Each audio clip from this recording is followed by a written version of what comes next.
call the honourable member for Werriwa. Due to my age and the longevity of my political involvement, I am indisputably the only person in this parliament who was at the 1969 and 1972 victory functions at Gough Whitlam's home. And I want to correct an earlier contribution in regards to that, because the second 1972 event certainly was at his home. He had previously received the results at the Sunnybank Motel, room 7, and then walked to the function that night. In 2010, after the strange brief disappearance and then a revival of the seat of Reid, in a checkmate of political faction leaders and union honchos, I found myself as the member for Werriwa. I soon found two very distinct aspects of that electorate.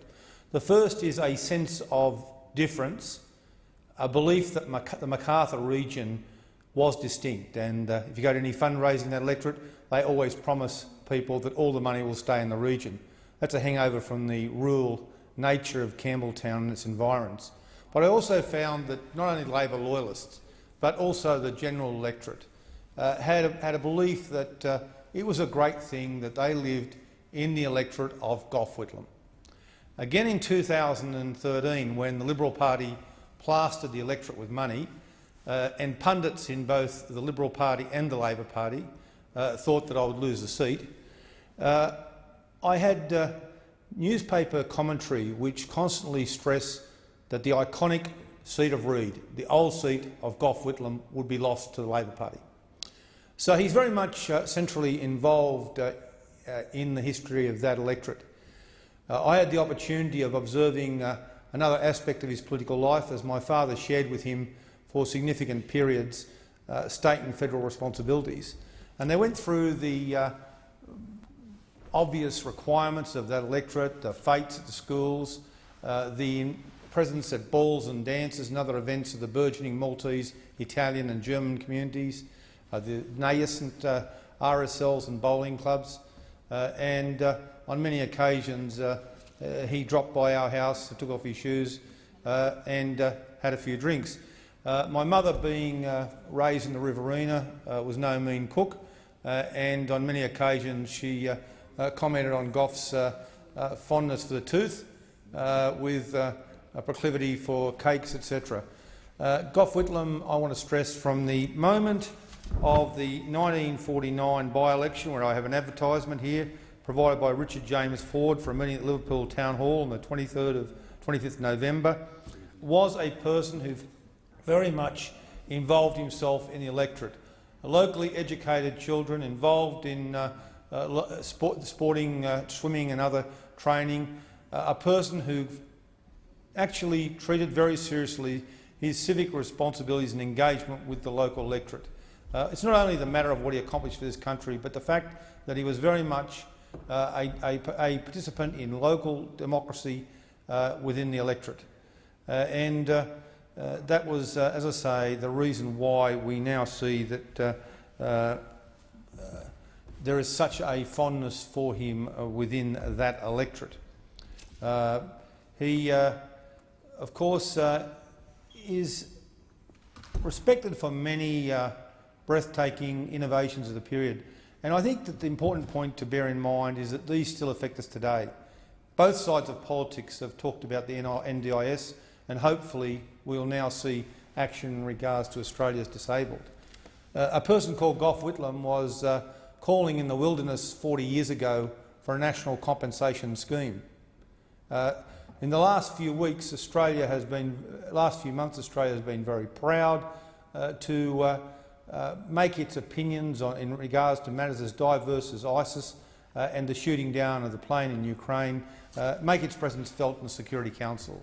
The accomplishment of this is very much related to a person who, in contrast to many other Prime Ministers, knew that there were capital cities in this world beyond Washington, Wellington, Tokyo and London.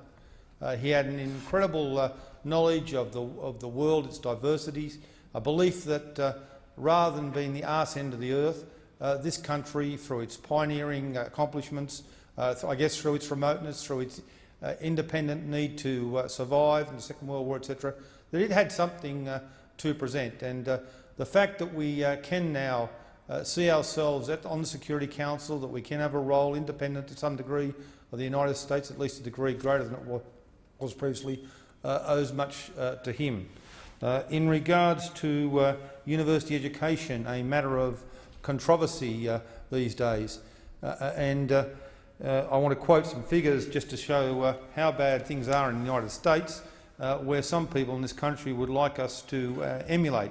Christopher Benfey in the New York Review of Books last week revealed that 100 United States schools with 0.3% of the United States education system were able to provide 22% of the entrance to Princeton, Yale and Harvard. This is the kind of outcome of policies that Gough Whitlam vigorously opposed. We know that he abolished university fees, he introduced student income support, he moved the federal sphere very strongly into tertiary education, and many other aspects of that policy. Another issue that is on the agenda today that has some connection with him, of course, is Gonski. One of the issues back in his political career was the question of state aid for schools, and I have a letter here from Brother Kelvin Canavan, who was a long-term activist in this issue.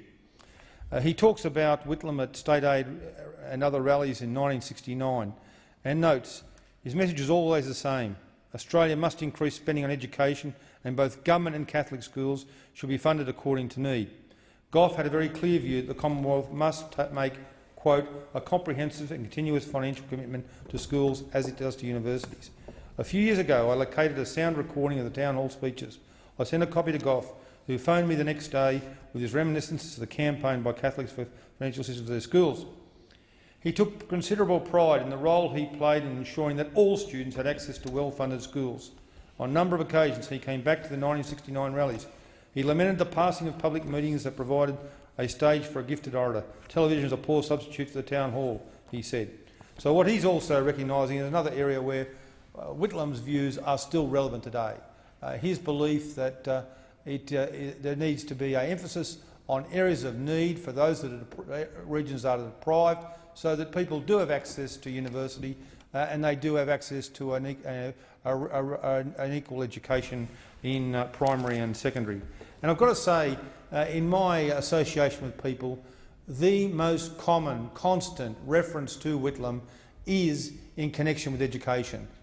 The number of people who say that they personally would not have went to university, they personally would not have had the livelihood they gained, they would not have been able to bring up families in the fashion that they did, they would not have had the opportunity to broaden their knowledge without Whitlam's reforms in education, is the most evident of those changes. And finally, of course, and many people can raise a variety of aspects of it, we do have the recognition of China. It's interesting that in the last fortnight of Jimmy Carter, who only accomplished US recognition of China in '78, and in the process was vigorously attacked by Barry Goldwater. He was actually treated very badly by the Chinese last week in China, and thanks for that. But it's only, as I say, 6 years after Australia that the United States normalised responsibilities. It was a breathtaking initiative by an independent country, a country asserting its place in the world.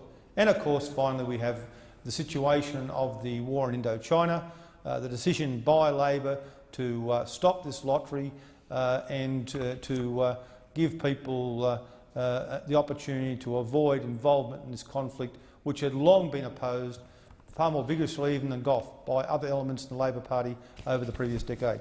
I salute Gough and Margaret's contribution to Australian political life and in the process their family, and express my own, my electorate and my family's condolences.